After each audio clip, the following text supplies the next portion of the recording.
Hi everyone, welcome to my YouTube channel. My name is Samuel Momo, also known as Artsam. In this video, you get to see how I create photorealistic portrait using oil. I'm using a reference photo of my elder brother and his wife. First, I make a sketch on the canvas without grading. I create the first layer using light application of color. For this layer, I'm using Burnt Sienna. This helped to cover the canvas and serve as a base for me to lay my colors. Personally, I start detailing the eyes from the outline into the eyeballs and areas surrounding the eyes.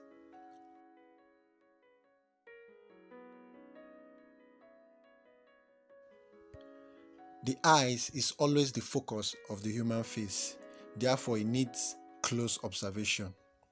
The secret of achieving a photorealistic portrait is the proportion, light and shade, form, color, texture, among other elements and principles of art.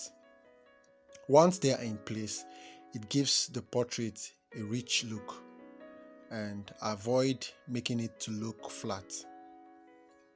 Another important thing to take note is choosing a photo. Make sure your photo reference has good highlight and shadow. Back to the eyes. It is important to know that the eyes is not pure white as many perceive it. There are always shadows and variation in the eyes, especially the white part of the eyes. On the skin, I apply dark shade and middle tone to get a feel for the shape of the face. On the face, I start with Burnt Sienna with a mixture of yellow ochre and a touch of red. I then paint the lightest color on the top. The light areas for the face are always either a bit cool or a bit warm. In this painting, the lightest area I tone the color to the lightest.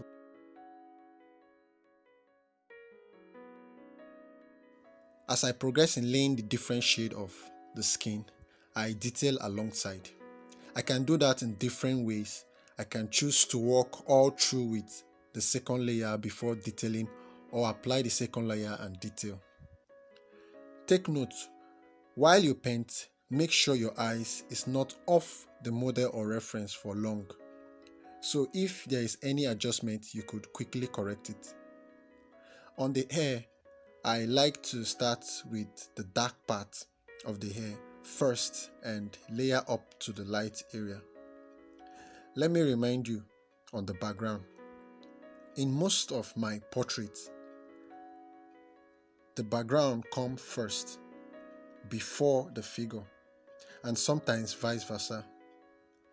When painting your background, try to choose a color that doesn't compete with your subject.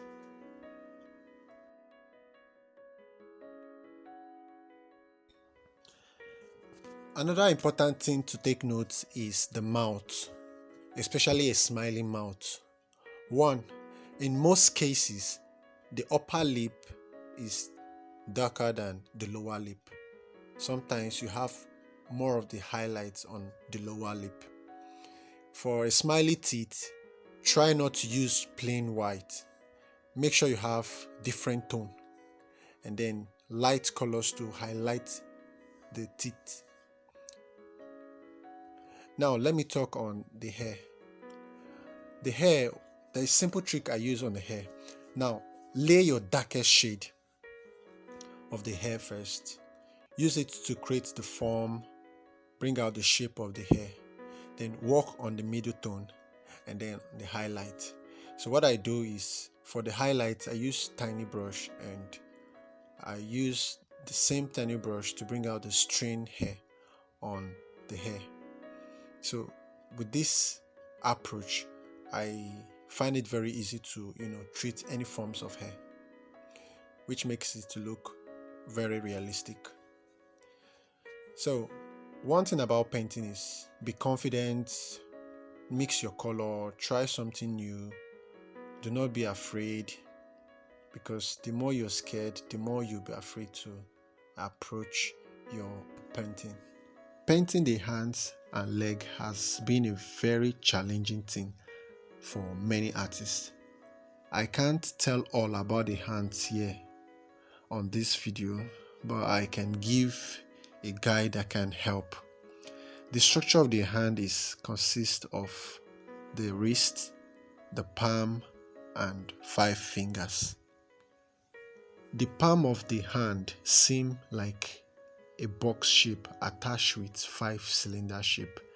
Study the size, the length, thickness of the finger.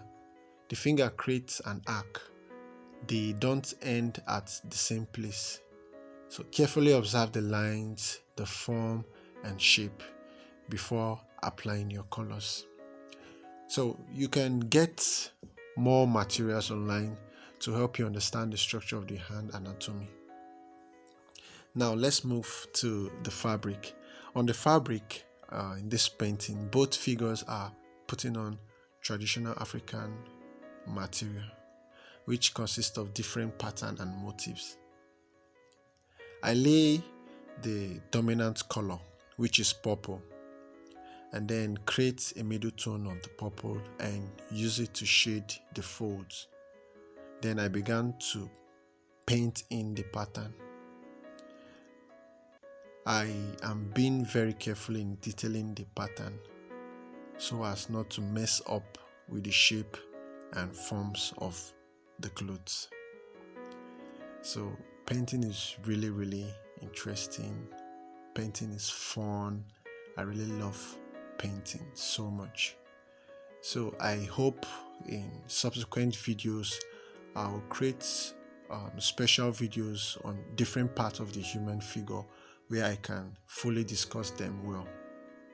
So if you have learned something or you've been inspired from this video, let me know your thoughts in the comment section. And if you're yet to subscribe, please do like and share. Thanks for watching.